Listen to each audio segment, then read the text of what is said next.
Waitress. The words rang louder than the live jazz quartet in the corner. Carla Donovan's wine-red lips curled upward as she raised her glass toward the guests, making sure they heard her. "Escort her out," she added, eyes glinting beneath the glittering chandelier. "She doesn't belong here." The servers in white gloves hesitated. One even looked at me with something that almost resembled pity. I didn't move.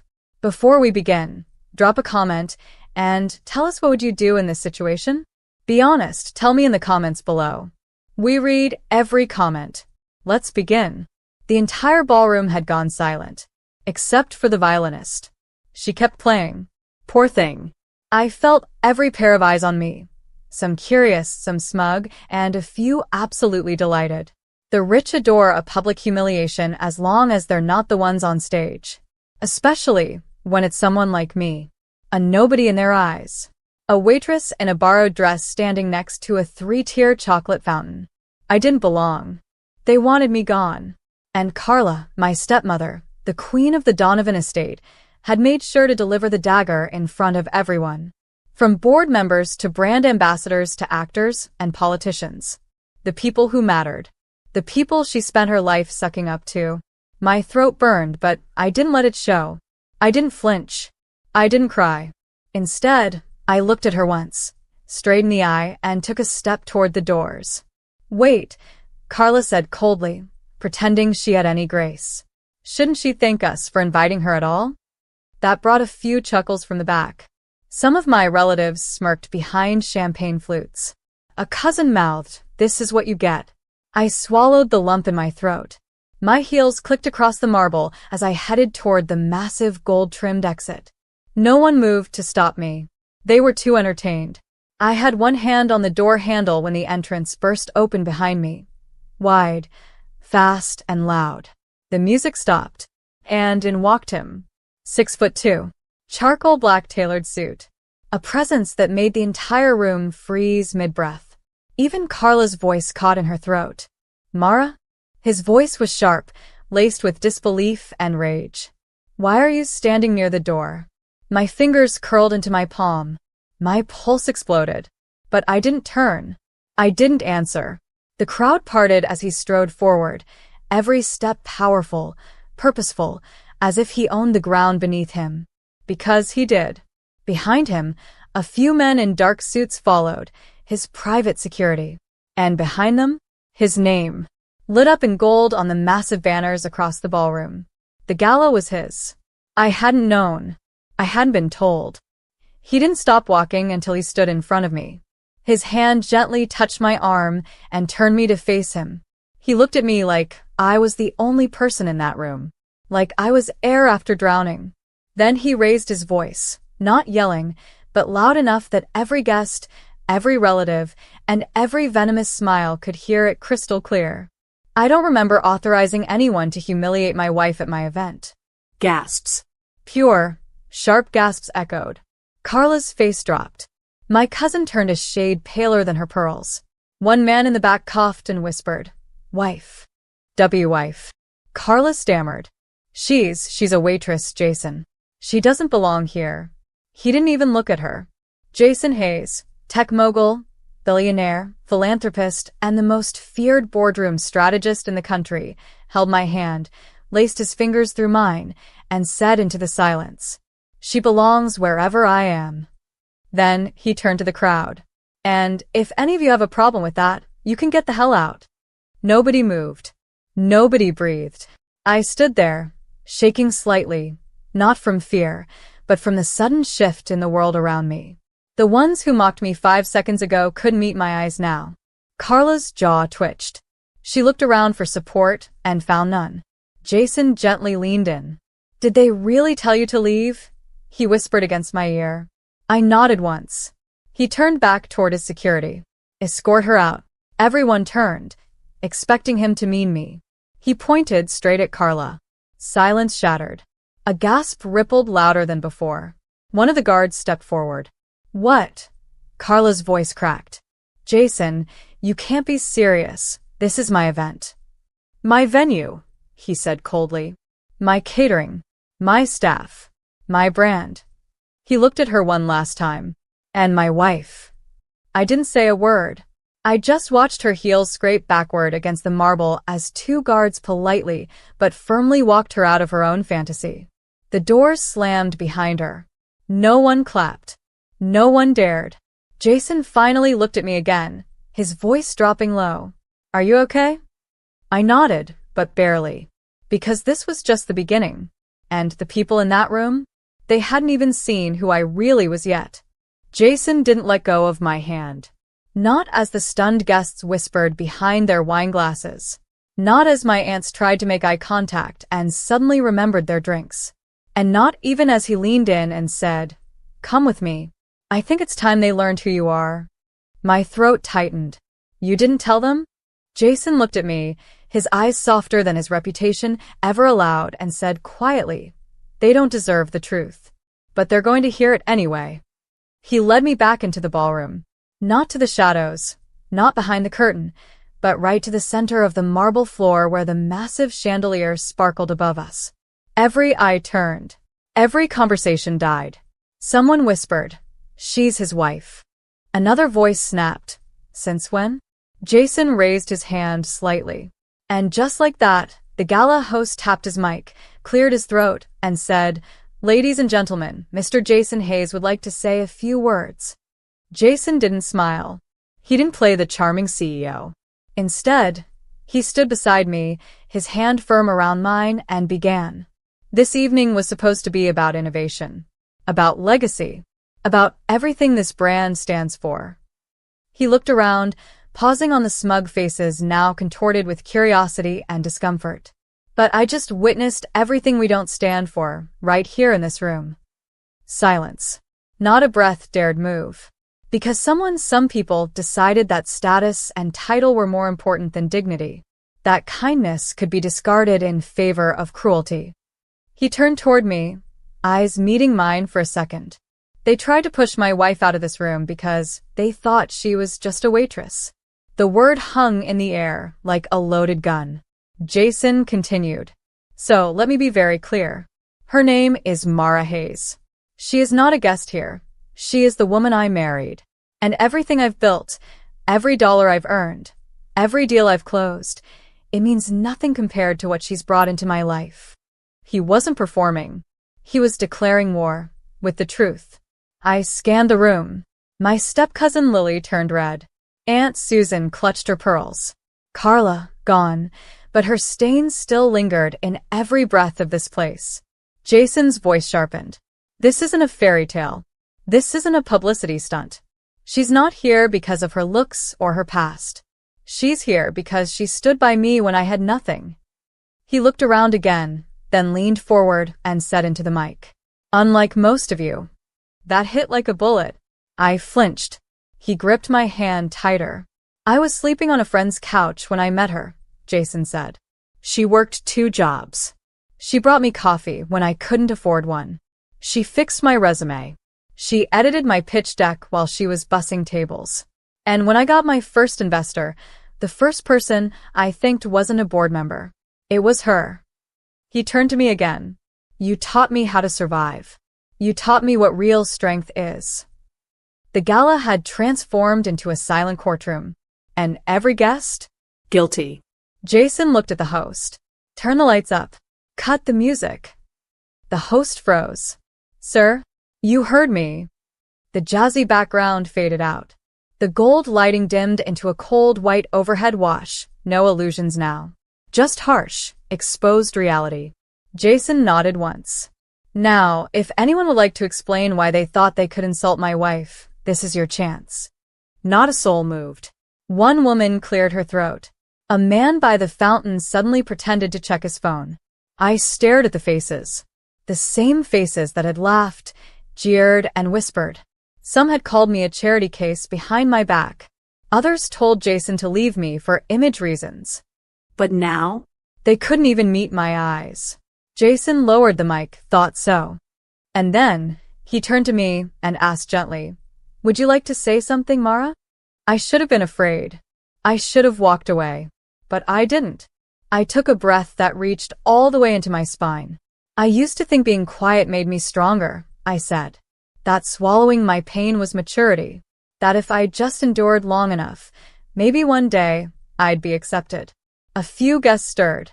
I could see the discomfort. Good. But tonight, I realized something. Silence doesn't protect you. It empowers the people who think they can walk on you. So let me say this. I looked around, locking eyes with Lily, with Susan, with the man who once told me I didn't look like wife material. I'm not going anywhere. I'm not apologizing. And I'm definitely not the one who should feel ashamed. The hush that followed was different. It wasn't just stunned. It was shattered. Jason kissed the top of my head softly, then guided me off the floor. And as we walked away, I heard it, one single, nervous clap. Then another. And another. Soon, the entire room stood and applauded, not out of joy, but because they had to. Because the truth had bulldozed through their illusion of power. I had taken just one step toward the door. But it turns out that was the step that led me straight into my place, right at the center of everything they'd tried to keep me out of. The applause faded. The guests returned to sipping, murmuring, and nervously adjusting their ties. But the atmosphere had shifted, permanently. What had started as Carla Donovan's grand gala had become my reckoning. And they felt it. Jason guided me toward a quieter side of the hall where the staff passed by more discreetly. We sat near a tall window overlooking the city, and he didn't let go of my hand even once. "You sure you're okay?" he asked, voice low, guarded now that the spotlight had dimmed. I nodded. I didn't expect any of it. Jason looked like he wanted to punch a wall. "I should have told you. I didn't know she was behind this gala until yesterday. We sponsored dozens of causes. Her foundation snuck in under another name. She did it on purpose," I said. "She wanted me out. Publicly." Jason's eyes narrowed. "Then she's going to regret it. Publicly." I should have smiled at that. But I didn't. Because something deeper stirred in me. A feeling I hadn't allowed myself in years. Not just anger, but awakening. My silence had protected Carla for too long.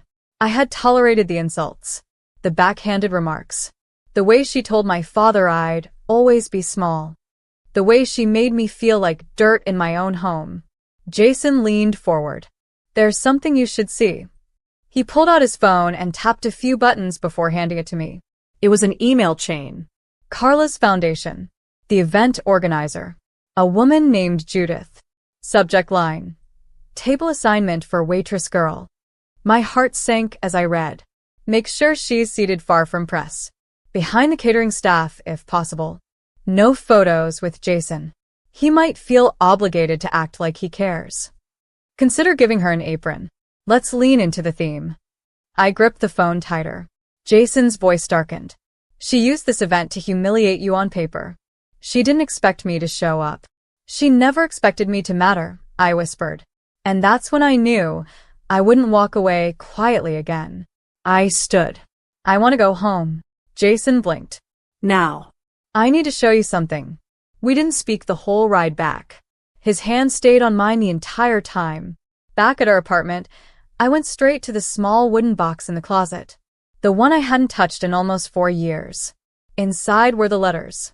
The ones Carla never knew I'd kept. I handed them to Jason. These were for my mom's lawyer. After she passed. Before Dad remarried. Jason opened the first one. His eyes scanned quickly, then froze. "She tried to block your inheritance," he muttered. "She told the lawyer you refused it. Forged your signature." I nodded slowly. "Then she told my dad I gave up the money out of guilt. That I wanted to start fresh." I believed her. I was 17. Jason's hands curled into fists. "She stole from you," he said. "She made you poor while she lived in the house your mom built. And when I became a waitress to pay for college, I added quietly, she told everyone I was rebelling. That I wanted to be dramatic." Jason didn't say a word.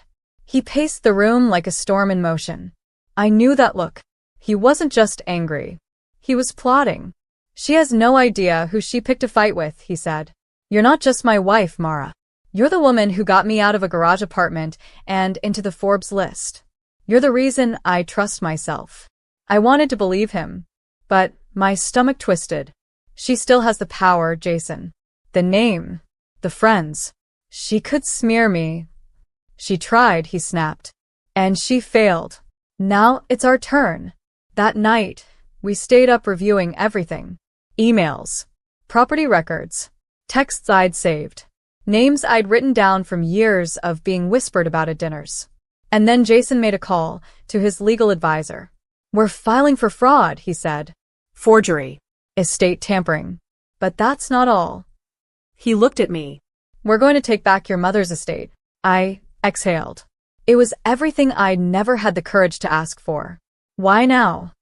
I asked. Why go so far? Jason stepped forward and touched my face. Because she tried to shame the woman I love in front of the world. Because you've carried this alone for too long. And because the only thing worse than her cruelty is what happens when we let it win. And just like that, the war began. It started small. A quiet ripple across the internet. A photo here. A whisper there. The woman everyone assumed was a gatecrasher turned out to be Jason Hayes' wife. Within 24 hours, #GalaWife was trending. And then the real storm hit. Articles flooded in. She's just a waitress. How billionaire Jason Hayes silenced the room with 5 words. Carla Donovan under fire for alleged estate fraud. Sources claim stepdaughter's inheritance was blocked. Carla tried to act fast. She released a polished statement blaming a misunderstanding, claimed she deeply respected all women regardless of profession, and even staged a photo op at a charity kitchen. But the timing was too clean. Too late. Jason's legal team moved faster. They filed a formal complaint, submitted the forged documents, and attached a timeline that went back over 5 years. They didn't leak it to the press, someone else did. Most likely someone in Carla's own house. And the truth? It spread like gasoline on fire. I watched it all from our apartment, frozen. Every headline with my name felt surreal. I wasn't used to being seen. I wasn't used to matching. Jason turned off the TV. You okay? I looked at him. They're not laughing anymore. He came over, cupped my face gently. No, Mara. Now they're listening. Then the phone rang. It was Judith, the woman from the foundation's email chain. Her voice trembled. I didn't know it would go that far. Carla just said to keep the tone light. Please don't sue me. I'll cooperate. I have copies of everything. Jason calmly replied. Then send them. All of it. By the end of the week, Carla's face was on every finance channel, not as a respected philanthropist, but as the woman accused of defrauding her stepdaughter and humiliating her at her own gala. The footage had leaked too. The moment she told the staff to escort me out. The gasps. Jason's voice. His declaration. She belongs wherever I am. People watched it over and over. Some called it romantic. Others called it justice. I called it the beginning of my healing. But it wasn't over. Because one night, around 11:30 p.m., the buzzer rang. Jason answered the intercom. It was Carla. Sobbing. Begging to be let in. She says she wants to apologize, he said carefully. I stood in the hallway, arms folded. Does she want to apologize or make another performance? He looked at me. Your call. I paused. And then I said, let her up. The elevator chimed. Carla stepped into the apartment like someone walking through the ashes of a home she used to own. Her designer coat hung awkwardly on her frame, and her mascara had left faint trails beneath her eyes. She didn't look powerful anymore. She looked small. Jason stood by the kitchen island, arms crossed, saying nothing. I sat on the edge of the sofa, calm, unmoving. Carla took a shaky breath and finally spoke. I didn't mean for it to go that far. I didn't flinch. You told them to give me an apron. Her lip quivered. That was a poor joke. No. That was hate wrapped in sarcasm. And now you're here because it blew up in your face. She blinked quickly, trying to hold her voice steady. I was angry. I felt threatened after your father passed. You reminded him of her. Everything she built. He never looked at me the same when you were around. So, you took what she left me. Silence. Jason finally stepped in. Carla, You didn't just make her feel like an outsider. You made her one. You took what was hers. You tried to bury her, and when that didn't work, you tried to humiliate her in front of the world. Carla's voice cracked. I lost everything this week. Donors pulled out. The board suspended me. People spit when I walk into my own office. Pleased if you drop the charges, I'll give back every cent. I stared at her. She still didn't get it. I don't want your money, I said. She looked up, stunned. Then what do you want? I want my name back. I want my story told the way it really happened, and I want every young girl who's ever been called just a waitress to know that silence isn't their only option. Jason nodded slowly, his voice steady. You don't get to control this anymore. Carla finally broke. She slumped into the nearest chair and sobbed, not because she understood, but because she had lost. Not just wealth, not just power, but the one thing she held over me for years: control. I stood and walked to the window. Below us, the city pulsed with light. Headlines still flashed my name. But this time, I wasn't a punchline. I was proof that no amount of humiliation can erase the truth. That kindness isn't weakness. And that being underestimated might just be the greatest advantage of all. Jason walked up behind me and placed a hand on my shoulder. What now? He asked. I looked out at the skyline, breathing steady, spine tall. Now, I said, we build something that can never be taken. And together, we turned our backs on the woman who once laughed at my uniform, while the world finally saw the woman I'd always been. Not a waitress. Not a shadow.